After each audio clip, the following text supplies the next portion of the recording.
What I'd like to do is just discuss how the four of you work through NTI. I know, Michelle, you weren't in the classroom, but kind of give an overview maybe of some things you saw that worked and didn't work. Okay. Why don't we start with you, Casey? Yeah, so hello, everybody. My name is Casey Evington. I teach at South Middle School in Henderson. And, you know, NTI was definitely a learning experience for me. I've been teaching this was my 6th year, and it was definitely kind of something different, but I felt like we overcame it. And, you know, I would say that probably like 70% of my students finished the assignments on time. And then probably another 20% of them would have finished, you know, probably a couple days, 3-4 days later, after calling parents and things like that. And then a real low percentage, maybe 10%, really struggled with turning in assignments and things that we had to really stay on. So that was kind of my experience with NTI, though. So how did you keep in touch with your students? Did you use Classroom and same thing with parents? Yeah, so I utilize IC Messenger is one way that I communicate with parents. I also utilize Remind message system, but I'm going to be switching actually this year to Class Tag, which is another messaging system. It's got a couple things that Remind doesn't. For example, it doesn't have a cap on how many students. I teach upwards of 150 students per year, and so having a limit of only 150 entries when you got multiple parents and things going on with those Remind classes, it gets too full. So Class Tag is something I'm going to be moving to. It also will automatically change language. It'll automatically translate things to whatever the parents' preferred language is. So that's what I'm going to be using this year. That's nice. Yeah. So yeah, Class Tag. If you haven't checked it out yet, it's definitely a pretty cool tool. I'm starting to use it with my soccer team already. So, but that's going to be my communication tool. And then as far as the assignments, they were all posted on Google Classroom. So for me, Google Classroom is kind of the hub of where I put assignments and things, but I didn't necessarily use it as the communication tool. I used IC Messenger and Remind. Okay. What about you, Cassidy? Hi, I'm Cassidy Carroll. I also teach at South Middle School in Henderson, so Casey and I are on the same team. So a lot of what I'm going to say is probably going to be a little similar to what he does, but we do run our classrooms differently. So with NTI, it was a big change, I think, for everyone. I think we can all agree on that. But I know for Casey and I, at least, we tried throughout the year to incorporate technology into our classroom. And I saw that as a huge help for me and for my students going forward. So I'm very thankful that I do that, because if not, I'm not sure how it would have went. I didn't have as much success as Casey on getting all of the work turned in. I probably would say I had 15% to 20% that really struggled to get the work done. But I am a reading teacher, so that accounts for some of my students that struggle a little bit more with reading. But overall, I think we did really well at it for the hand that we were dealt. And so I'm super proud to be a part of a team that we're able to just switch it up right off the bat. So. Okay, sounds great. How about you, Dana? Well, I'm probably a little different world so far than what everybody else has done, because I'm kindergarten at Murray Elementary. And I did get Google certified like 2 years ago, thinking that was a good PD, learned a little something, but never thought I'd use Google Classroom. But I have to say, for my parents, specifically in my classroom, I start the year off right away. So when they come in the first day, they're filling out a Google form, and then that's how my communication is. You know, they go onto my little Bitly, and they have everything in there.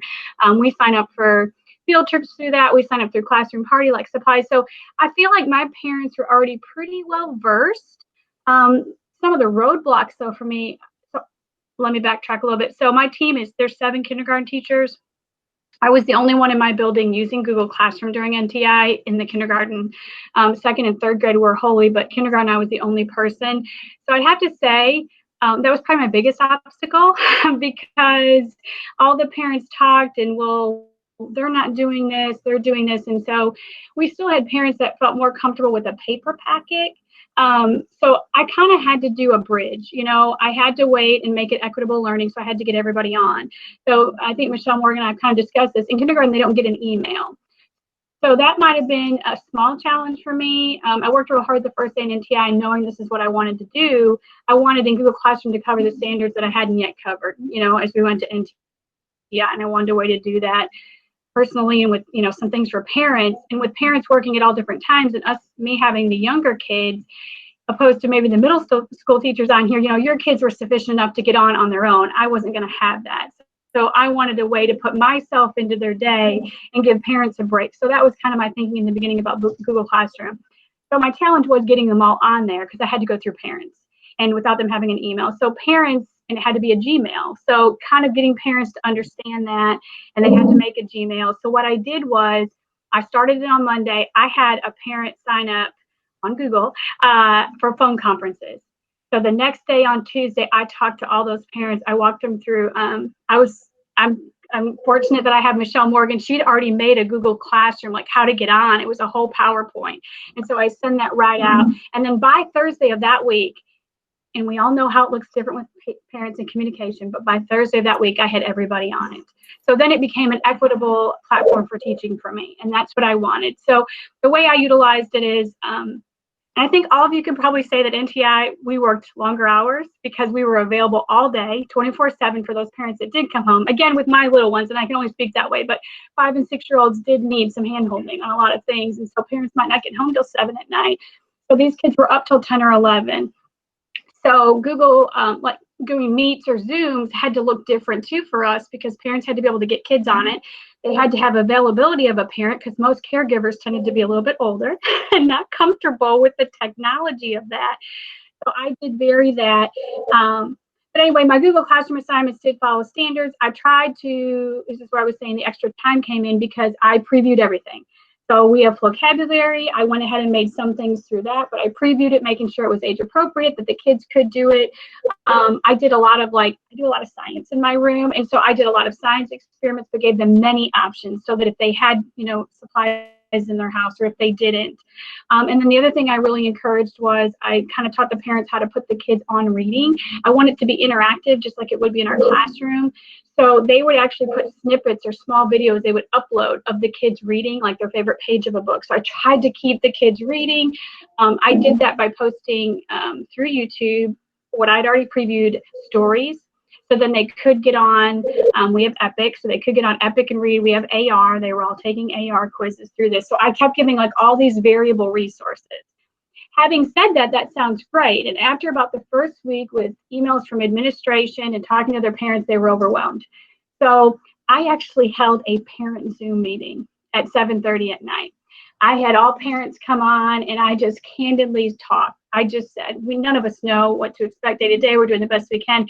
And I told them that Google Classroom was a way for me to insert maybe my style a little more so through like brain breaks and songs and things like that for the kiddos and what it might look like more in my classroom.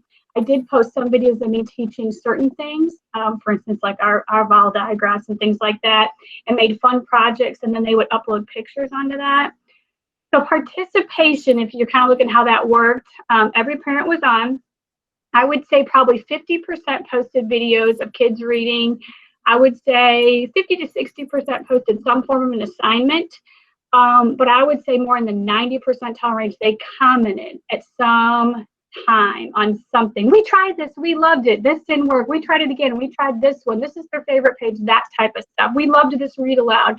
I got a lot of that, and that's really what I was going for. I just wanted the kids to somehow feel connected kind of with each other. So I don't know, kind of mine. Anything else you want to ask me, I answer, but I talked the longest as usual. That's okay. It was great information. So Michelle, do you want to talk about how you supported the teachers there at Murray Independent? Sure. So, Murray Independent is a relatively small school district. We're one elementary, one middle, one high school. So I'm the digital learning coach for the district. And so starting out immediately when we figured out that we were going to NTI, I knew that teachers needed a lot of support because they were going to have to be supporting parents and students. And so immediately I started putting together resources that teachers could use because while we have, quite a few teachers in our district that were using Google Classroom, a lot of them were not, or they were using very sporadically, and it was going to become something that they were going to have to use daily for most of them. And so I immediately started putting together tutorials and videos and slide decks and things that I could send out to teachers so that they would have those resources in their hands, and so that they could see how to use it, how to set it up, that kind of thing. And then, you know, we are also fortunate in our district that while, you know, some of our younger kids and some of our parents in our elementary school, as Dana indicated, preferred more of a paper packet because that's what they were used to. But really, we have a pretty high percentage of students who have access to technology. And that's, I know, different from a lot of districts in our state. But we did have a very, you know, high percentage that had at least access to the internet. And if they didn't have a device at home, we sent devices home. We checked out Chromebooks to students. And so we sent home probably upwards of 600 or so Chromebooks between our 3 schools. So we sent home a lot of technology for parents that, and for students that needed something at home. But we also had a large number that had things at home, and most of them had access to internet in some form or fashion. The ones that didn't, Murray was, you know, the city of Murray and our electric company in Murray set up some hotspots around town. So there were some things that were happening to help accommodate students. My role kind of once NTI got going was really to just be that support for teachers. If they were trying to make something work in Google Classroom or some other instructional technology tool, I would troubleshoot with them and brainstorm with them or give them ideas. They would come to me with, this is what I want to do. How do I make it happen? And a lot of it would be in the realm of Google Classroom and just working through, you know, how do we turn the things we normally do in our classroom every day into something we can do through distance learning. So. Sounds great. Okay, so looking at some of the questions that were submitted, what types of activities worked best, especially interactive ones, when you were teaching with Classroom? Anyone want to answer that? I kind of already said I did science experiments and I put them on, and it just went with like maybe something that was a theme or a standard we had already met and kind of a review. And I will say one other one, and this kind of is abstract, but our art teacher did Pictionary on a Zoom call, and it was fun because I would send her vocabulary, and little did she know until after I was actually reviewing the things I'd put on Google Classroom, was trying to teach them. And so she would draw something and the kids had background and they could guess it. And so I would send her words, random things. It might have been Abraham Lincoln, you know what I mean? But they knew enough with things she was drawing and they could get it. And then they would go into conversation. Oh, remember that. And so it was really cool for me. So that was an activity. I even said, I think I would take that back into my own classroom as a way to review, because it was so much fun. The kids really enjoyed it. Right.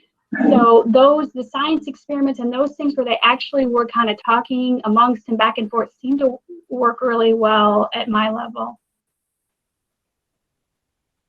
So Cassidy or Casey, is there anything that worked really well for you?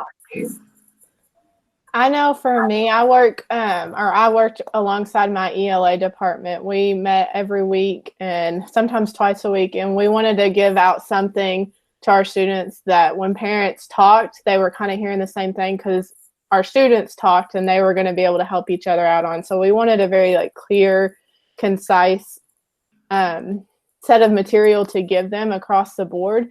And so when we met as an ELA department, we at first started with a choice board because our students love choice. And as a reading and writing teacher, that's really important to get that buy-in. But with the changes that were happening so quickly for our students, that was a lot for them to take in. So after a week of that, we pulled back and we gave them one set of lessons and activities to do on Google Slides, and we made it really simple. And I guess some people would say that wasn't very interactive, but I think it was very helpful to make sure that our students knew exactly what to do, when to do it, how to do it, and how to turn it in. So I found a lot of success in that because I know that during this time, if I try to throw something super brand new at my students, they're going through a lot of things at home that I don't even know about. And I want to take that into account when I'm doing NTI. Yeah, that's one of the things I've read a lot about is when you're doing this kind of online instruction, and especially when it came at us so suddenly, is not to throw a lot of new tech at your students. So that sounds like a good move on your part. Yeah, I feel like our team all met and kind of decided that. So I'm very thankful for that because I think it helped our students in the long run, and it helped review some of the stuff that we wanted to review throughout the year. Okay. Casey's kind of the same for you, or? Yeah. You know, our plan kind of changed week to week. Initially, when we first started, when we figured out that we were going to be out, the straight grab and go option was the paper pencil, and that's what the first 2 weeks were. It was kind of a school administrative decision to do that, and then you know, we had an issue of how are we going to get the students to download the materials, because we do have some students that do not have internet options. And so the district also came up with the idea that, you know, when we create these lessons, we need to try to make them in a way to where all students can access them. And it's just one simple thing. It's just one download, if you will. So I utilize Google Slides as well. Some teachers try to, the first couple weeks, incorporate a lot of external links, but then they figured out that, you know, all those links, if you don't have internet, they're not going to work. And so you had to be creative, whether it was taking screenshots of those web pages and those articles that you wanted your students to see and embed them in your Google Slides presentation, come up with creative ways to house it all in one spot. So I would create these big slide decks, and I color coded mine. So let's say, you know, all of Monday stuff was blue and all of Tuesday stuff was orange. And that way it was a system that students could stay on schedule and stay on pace, and know what was kind of due each day. And they would turn it all in one point. So, you know, at the end of the first week, they would turn in that section. Now, you know, it was just a suggested schedule. If they didn't do their stuff on Monday, I wasn't going to hound them for it because it's not due until Friday. By about Wednesday or Thursday, though, I'd start checking on, you know, assignments. And if students hadn't started, I would be messaging those parents and letting them know, hey, you know, this is due on Friday. Make sure your kids are, you know, doing what they need to do in order to be successful and turn it in. So it kind of changed over time, though. Each week we adapted and we changed. And Yeah, we learned from the week before, I guess. Yeah.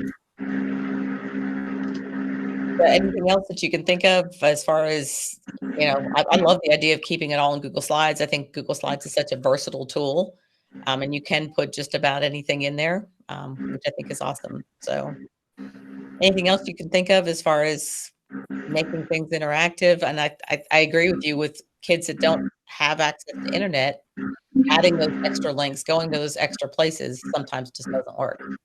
Yeah, we utilize Google Meets. And when your district decides to utilize that, you got to be careful on stepping on each other's toes as far as, you know, teacher availability. So, you know, our students see, you know, 6 different teachers a day. And all of those 6 teachers, if they all schedule Monday at 8 o'clock to be their day to meet, then you're not going to be seeing everybody. So our school and our district developed a schedule of, you know, each day between certain hours, their social studies teacher would be available and then their math teacher would be available. And that way it kind of made it more equitable that way. And also during those meets, I don't know about you, Cassie, but mine were pretty informal.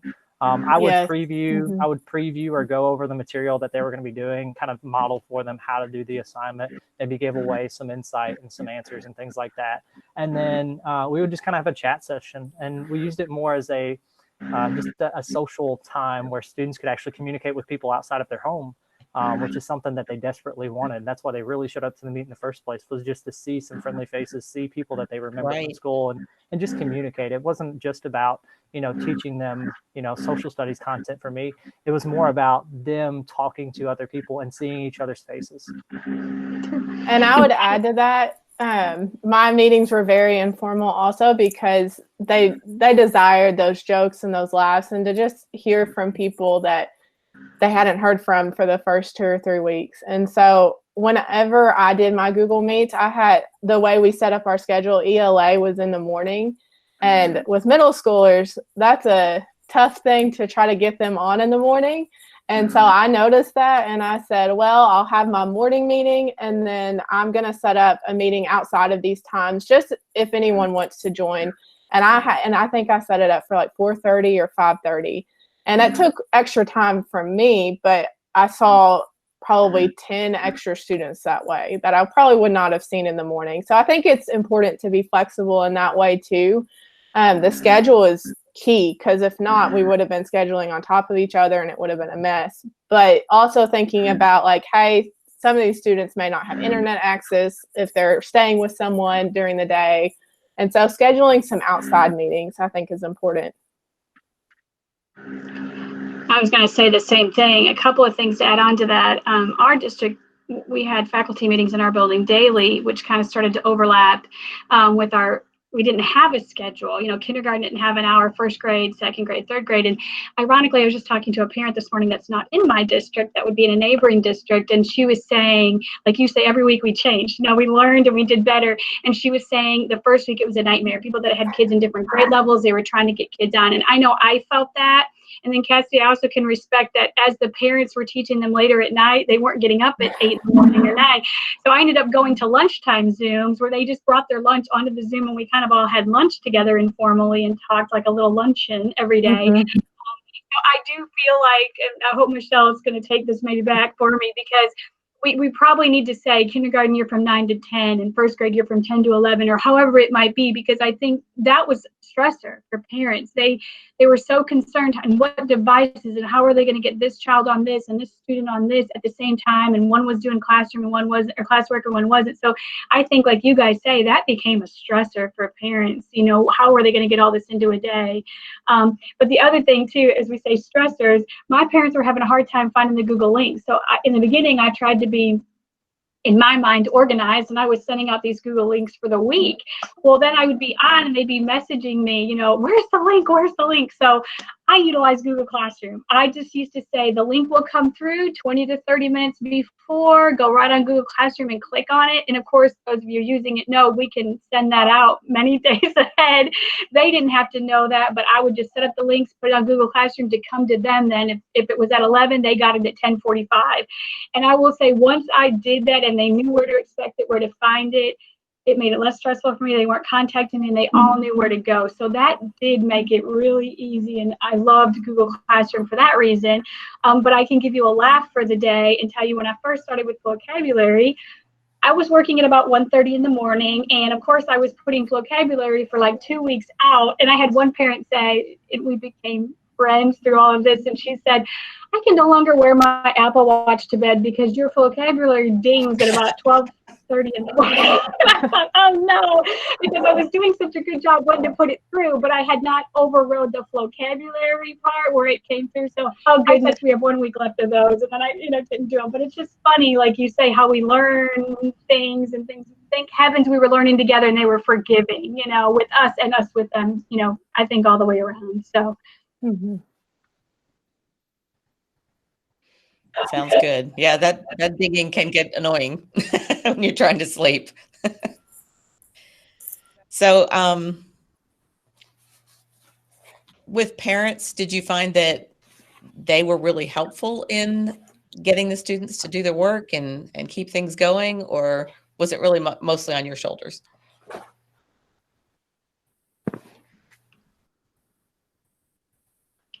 Does anybody else want to talk? My parents bought into it, but I felt like I had really built relationships with my parents. I think my students had already bought into me. So as I was saying, and parents would say, this is what Mrs. Welch has for the day, or this is what you want, she wants you to do. And I had a pretty good turnout. I had a pretty good communication, I feel like, with parents. And kind of, as I said before, having the parent Zoom, I should have done that in the first week. I think it even would have been better. I think they were just so overwhelmed, and me getting on and just actually just conversing with them, letting them ask me questions and answering them candidly. I feel like if I'd have done that in the first week, I don't think I would have had any, not that I had any options, I didn't, but I think they would have understood it better. I think they were getting so many different information, from me, from other teachers, I think that just became overwhelming, and some of them kind of wanted to back off for a while. But they seemed to really take it seriously and wanted it and wanted more. Can you give me more? Like, they were really running out of things, I think, to entertain the kids. Kind of the vibe I got just in my particular classroom. I felt very fortunate with the response from my students and my parents. Yeah, I love the idea of doing the parent Zoom or a parent meet. I think that's a perfect way to communicate with parents, especially at the beginning, and kind of get them on board, let them ask questions, share your screen if you can, and show them what it is that they're going to have to do to help, especially with the younger students. So, and they were able to talk to one another, and that was kind of my goal too. The same reason. Yeah.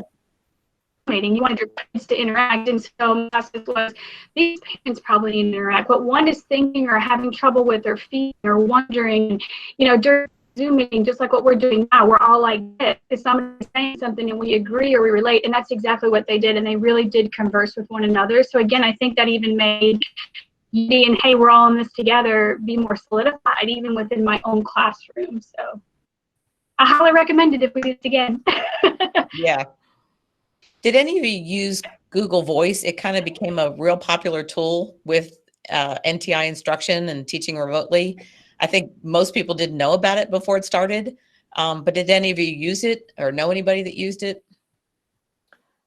I used it. It got to the point where it was just easier for me to just call on my cell phone and just not use the Google Voice, but it worked. And it just would send it, like the parents didn't know the number that was coming through. And so a lot of times I wouldn't get an answer. And so if I called on my actual cell phone number, I had more luck. So that's just something I found. I don't know if Casey, did you use it? No, I didn't use it. I just used my cell phone and just called that way again. Yeah, I wondered about that. I know I'm bad about not answering phone calls from people that I don't know, exactly. which is unfortunate. So, I'm trying to read my questions that I have over here while I'm trying to talk to you at the same time. With using Google Classroom, do the students get bombarded with emails as you're posting things and doing things?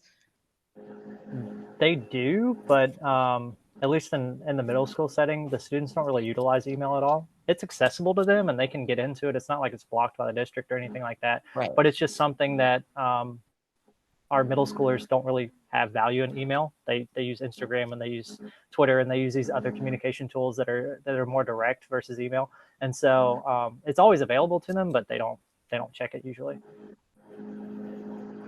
I think that's one of the things from first grade or second grade, our students have email addresses, but we don't do a good job, and we need to do a better job about teaching them how to check their email, because exactly what you said, in middle school, they really don't that often unless a teacher has instructed them on how or tells them I send these things out through email, and then they'll get a little better at that. But then with Google Classroom, just like we as teachers can go in and adjust our settings as to what we get notifications about, the kids can do that too.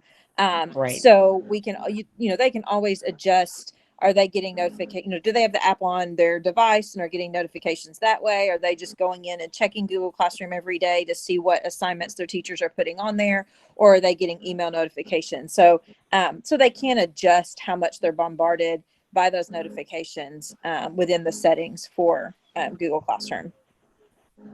True. Good idea. Yeah, Cindy commented that she's used Google Voice in the classroom for years, and she said she just gives it out with on a business card to her parents at the beginning of the year. That way they can put it in their phones, and when a call or a text comes in, they know it's from her. Just add it, I guess, as another contact. So that's great. Great idea. And Melanie also mentioned that doing a Google Meet or a Zoom at the beginning of the year, whether we're doing NTI at the beginning or not, might be a good thing anyway, just to kind of meet the parents and talk about, how you're using technology and some of the things that their students may be asked to do. So, but Carol, can you mute your audio? I think we've got a. Yeah, I think it's on. Oh, wait a minute. Yeah. Can you hear me? Oh, that's mine. There. Okay. Thank you. I mean, if you have a question, it's fine for you to unmute, but sometimes it can be distracting with microphones interfering. You know, they give you some feedback. So, okay. Questions from those of you that are attending? You can go ahead and unmute yourself. You can add it to the chat if you'd like, if you'd prefer.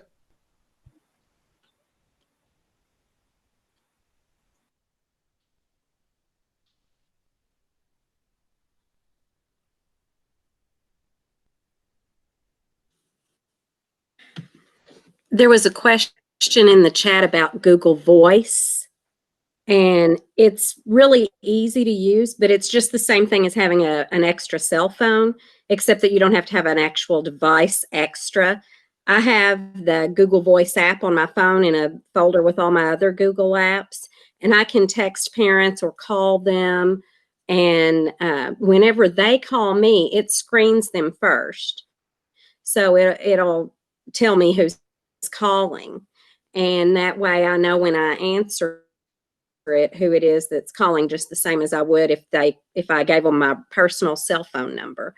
But the reason I started using Google Voice is because I'm a special ed teacher, and I have to document the parent contacts in Infinite Campus, and that is a pain in the hind end because I don't have time to run to the computer and type it in there when it happens. And HD is in trouble for not documenting. Yeah, I can understand that. This number, because that way an entire, as much as I need to. And in fact, I got my campus see the folder for Cindy, we're having some issues with your audio. additional It's probably your internet. contacts, because that way I can print out what parents that I get in touch with almost every day, and it would be really cumbersome to type all those text messages in. But then I've got other parents that it's no big deal, so I go ahead and copy paste them over. But if I have like 150 contacts, then I copy and paste the Google Voice into a Word document to print it out, so I make sure it keeps them in order. And then it's no big deal to print it out, put it in the special ed folder. If it is less than that amount, then I just go ahead and copy paste it into IC. It works great for that. But if you don't have a need to document what you texted and they texted, and at first it actually transcribed voice calls, but I don't know that it still does that, because I was looking for that the other day and I couldn't find it. And the transcription was a little off because of our West Kentucky dialect, I'm sure. But it was even better whenever we did that transcription. But anyway, it's pretty cool, but a lot of you don't have to document to that level, so you probably don't need it. Okay. So as far as organizing Google Classroom, was there a way that you found that organizing it worked better for your students? Like, did you use topics? How did you title or number your assignments? Was there something that worked? Just if you could talk to that. Well, I wasn't obviously in the classroom when NTI, but when I was, and when I use Google Classroom, and what I strongly recommend to teachers is, yes, use topics. And how you organize your topics is completely up to you, and what grade level you teach and what subject you teach. If you want to organize them by units, I was a science teacher, so all that always comes to mind. But if I wanted to do it by, like, ecosystems and earth science and whatever, genetics, whatever topics I was covering, you can do it that way. If you want to organize it by grading period, if you want to organize it by this is vocabulary, or this is this is math, or this is whatever, if you're all inclusive. But I strongly suggest putting a topic on every assignment, because I think it was one of the questions on the document you sent us, you do get this huge list of all the posts, and they just keep running and running and running, with the most recent being on top. But if you want to look at everything that's been assigned for a certain unit, you can click on just that topic and it'll filter those out. And students can see those as well. I'm also a big fan of numbering your assignments, no matter what they are. Start it and number them, And that way that just kind of keeps them in order. And you could always, if a student was having trouble finding an assignment, you could say, it's number 15 or it's number 23 or it's number whatever, instead of trying to remember what you named the assignment to direct them to that. So I'm a big fan of doing both of those and really encourage others to do that as well, just as an organizational piece. I agree.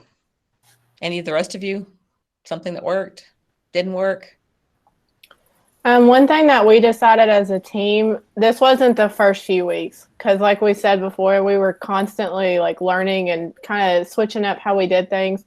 But towards the last few weeks of NTI, I know for ELA, we divided our work into topics. And so as a team, we decided that, hey, we're going to assign ELA to Monday, social studies to Tuesday, math to Wednesday.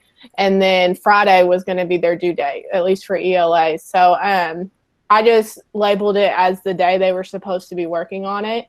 And then, so say it was April 13th, 2020. I labeled it that, and that I saw a lot more, I saw a lot less questions from my students asking, Miss Carol, what do I do? What do I go to? It was all right there under the topic. But I think that takes some communication with your team to be able to do that. But I saw that it helped us tremendously. Casey, you're nodding your head. Did you do basically the same thing? Yeah. So we obviously I work on the same team, and so I'm just the same message from me. The first couple of weeks, I think we went really, especially the first weeks where the teachers decided what the lessons were going to be. So week 1 and 2, it was a district/school level kind of decision on the lessons. They kind of it came up on them so fast that they just kind of just threw something out there, and it was paper pencil packets, or they could download it to their Chromebooks and submit it that way. And then once teachers got the availability to start creating their own lessons in week 3 and 4, I think we thought about it from just our classroom perspective, and we overloaded them. And so they got these huge mountains of work for all their different content areas. And so weeks 5 and 6 roll around, and we kind of dialed back a lot. Just like Cassidy mentioned, we made each day, like she said, ELA was Monday, social study was Tuesday, and so on and so forth through the week. And that let the parents kind of have a schedule for their kids. Hey, did you get your math work done today? And they could check it for that, versus did you get your math, social studies, science, elective, everything done for Monday? It made it a little bit easier for the parents on the parent side of things to check on their students' work. Okay. So was there a certain way you structured your lessons? Like, did you have a video for the week that kind of taught the lesson, and then add resources and things to kind of help explain things? Or for me anyway, how I would structure them was typically I'd start with some kind of title slide about, whenever I first started, what day the assignment was. I would go over the learning objectives, the standards that it covered, and all of that. And then again, I mentioned earlier, I would color code them. And so all of the content that fit within that, so let's say it was Monday, all the Monday slides would be blue. And then Tuesday, all of them would be pink. And that way it kind of organized the information for the students. But as far as a step-by-step guide, no, I just kind of typed it out in the directions. And also on Google Classroom, when you create the assignment, I would put it in the text box below that, the instructions box, with what they were supposed to do and when it was due and things like that. any other helpful tips for organizing stuff you're sending out for the week? For each week, I did this at the very end. It was one of those things where I was like, man, if I could have done this from the beginning, it would have been so much better. But I took a Google Slides, and for that day that they had to do the work, I broke it down into steps. So like step 1 was read, step 2 was watch, step 3 was practice, and step 4 was create.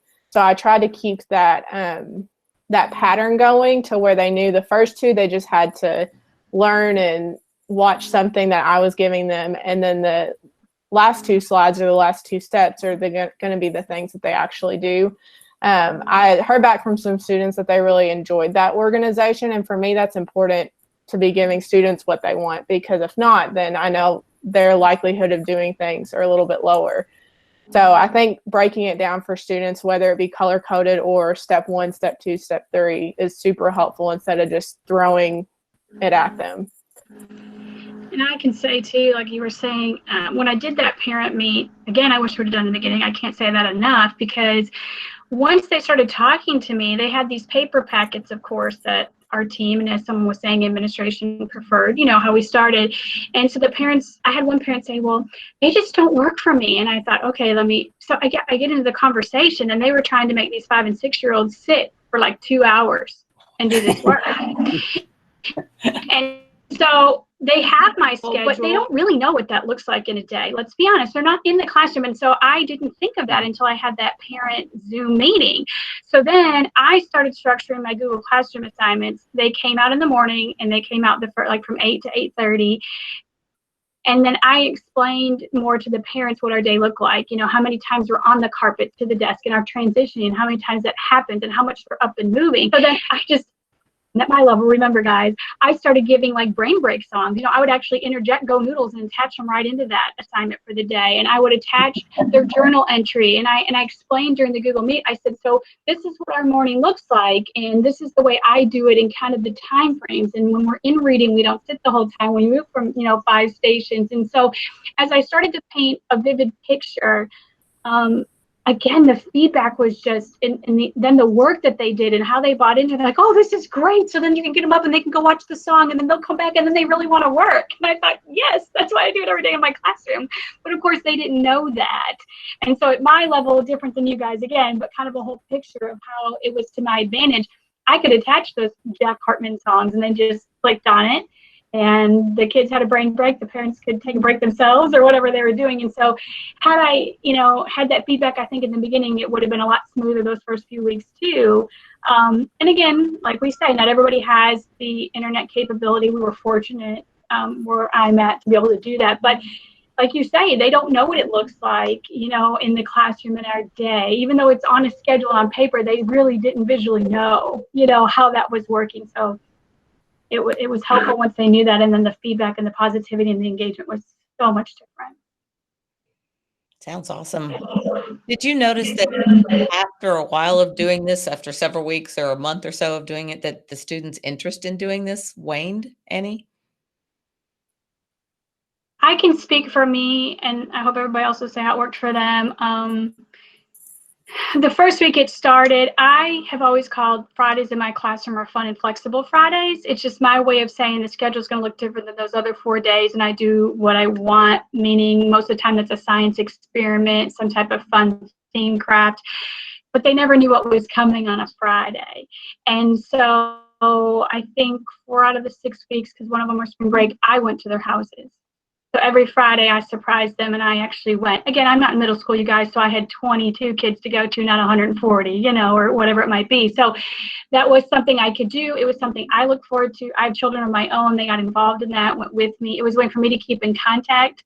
I truly believe me doing that kept me right in their world, even though it was only once a week. The parents would say, they can't wait to see you on Friday. And I think maybe because of that, probably they really still wanted to do what they thought I was asking of them, on Google Classroom or whatever the assignment may be. I think it kept our relationship, our connection, our trust, all of those things that we talk about. I really do think that made a difference for me. What about middle school? I would agree that it waned. Casey, would you? I don't know. Oh, most definitely, yeah. Yeah. As they figured out that the school year was going to be ending earlier than expected, because we ended actually a couple weeks earlier than our anticipated end date, because we go extra hours in the day. We have these things called bank days and things like that. But yeah, definitely. Once they knew when school was out, they started waning a little bit. However, there was also, administration made the calls of like, if you don't do your assignments, there's a possibility of, summer school or failing or things like that, or having an incomplete on a grade. And so, they tried everything they could to keep the students invested in it. But it definitely waned. And I think my last week of assignments was probably easier than my first weeks of assignments for sure. I think my last week of assignments was they downloaded a video, watched it, and answered some questions. yeah, I mean, it was just, it definitely waned, but it was kind of to be expected. It's just like ending the school year any other year. Their Yeah. interest in your classroom definitely wanes as you're getting close to the end of the school year. So. No, I would agree with that. And I think part of it, I know I talked to a lot of parents when I called, and they didn't like when they saw my number pop up because they immediately answered and were like, I thought she was doing her work. I'm sorry. And so they knew they expected their kids to do the work. And with middle school, that's tricky territory because they are self-sufficient, but they don't necessarily want to do it. And so they won't do it sometimes. And so I think it was harder for us to keep that momentum going because the parents were like, okay, well, I'm at work, do this. And they just believed whenever their children said that they completed it. And that wasn't always the case. And I know for me, with Corona and everything that's going on, I was like, it's okay, we'll get it turned in. I just wanted to let you know. And I think that was very important for the relationships with my students and the relationships with my parents, because if I got too bogged down in getting it turned in right on the exact date, I think it would just create a negative energy in my classroom for the rest of the year, however long that may be. Yeah, I can agree. So one last question. When you're starting this new school year, let's say we start in person in the classroom, as if it was normal, how would you start the year differently? And what would you prepare for, knowing that a possible closing could happen again? I think, of course, again, I'm different perspective because I'm outside of the classroom, but I think one message that I would give, and one that I will probably send out to all the teachers in my district, is whether we start the year in person or in some kind of distance learning situation, that it's going to be really important that you spend, we generally spend some time the first week or so of school getting to know students and kind of building relationships and doing those things. And that's still going to be really, really important to get to know those students. But I think you're also going to have to spend some time training students and introducing them to using things like Google Classroom, to using Google Meet, to using some of the tools that you would possibly use during distance learning, but hopefully tools that you will use in your classroom as well. I don't think that for the majority of the tools that we use during distance learning in our district, they are all tools that can be used when you are in the classroom as well. There's nothing that we ask teachers to use or that we sent out and introduced to them that were really only distance learning tools. They are things that can be utilized in the classroom every day too. But I think it's going to be really important for teachers to spend some time making sure that teachers know, or that students know, how to use those. And if you teach younger kids, also making sure that parents know what you're using in your classroom, because there is that possibility. And then I think if we do start the year and we're doing distance learning, then there's going to have to be that time too where you spend the first couple of weeks just practicing using those tools, and you're not worried about what content's being covered in them necessarily, but this is how you use Google Classroom, this is how you use Google Meet, this is how you use vocabulary or Edpuzzle or Screencastify or whatever it is that you're using.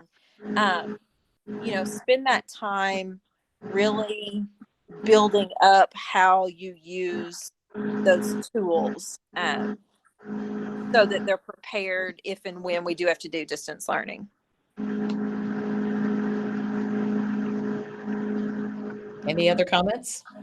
Anything you do differently than that?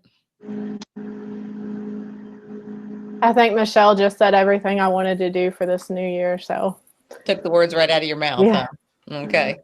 Yeah, relationships and communication are just the key, regardless, Corona or not, to having a successful classroom anyway. Those relationships that you build with your students and their parents, it's pivotal. And then that communication, always leaving those communications lines open and knowing that it is safe to ask questions, and that it's a good thing to hear from your parents and things like that. Our school district is blessed to be one-to-one with Chromebooks from third grade all the way up. So, integrating technology is just part of who we are. We've been one-to-one with Chromebooks for 4 years now. And so our students are just used to it. And at the middle school level, they're trained from, third, fourth, fifth grade when they got those Chromebooks, how to use Google Classroom, how to use technology in the classroom correctly, and that they're not just, playthings and toys, that they are, learning tools. And so for us anyway, technology is part of who we are. It's we use blended learning all the time. So Right. Okay. Well, are there any more questions from any of you that are watching? I have a question. Did anybody else get dumped on with the paper work at the end? Like the last week, you got 400 copies of a assignment. Did that happen to anybody? Yeah. Whoa. How can that be avoided? I mean, they just waited to the end. I'm glad they did it, but they just waited to the end of the time to do it all. I know I struggled with that through Google Classroom. Like I got stuff turned in the last couple hours of our time frame, and it was just bam, bam, bam from a couple students that just waited to the last minute. And I think that's where we're going to have to be creative to think about incentives that we can offer virtually, which is going to be very difficult. But I think that as teachers, we saw how we were able to kind of drop everything that we were doing, switch it up on March 13th and just roll with it. And I think that's going to have to be an important conversation that we have, whether we have NTI or not, because our students are growing up in a digital world and they're going to have to know how to deal with those parameters and those time frames and get things turned in. So I don't have the answer, but I think it's an important conversation to start having in circles like this. Yeah, and I think also, as much as you can do digitally is good, because each student can kind of take care of that individually. And then for your people that don't have internet access, like I mentioned earlier, having your assignments in one downloadable spot where if they are grab and go meals that they're picking up for the week at a school that they can get Wi-Fi from, they can download it while they're doing that. Or if your district has like a brain bus or a STEM bus that has Wi-Fi available, if it goes in parks of certain parts of your town where they know that most of the students that are in there do not have internet access, having your district be creative in how they tackle that problem is an important step too, and being able to communicate that out to the families as well.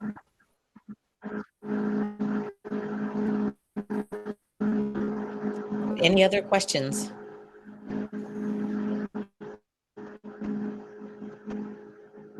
I know that I've already seen a couple comments in the chat that are saying that this was a great discussion and they got so many great ideas. So thank you to those of you that joined us to participate.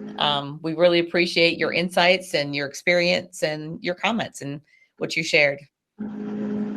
So thank you again. Thank you for having us. Yes, thank you. And you're all amazing. Thank you. Thanks. It's always, And thank you for all the ideas that I got. yes, me too. I love to listen to other people's ideas. So great way to learn. Me too. All right. Well, take care, all of you. Good to see you. Okay. Bye-bye. Bye.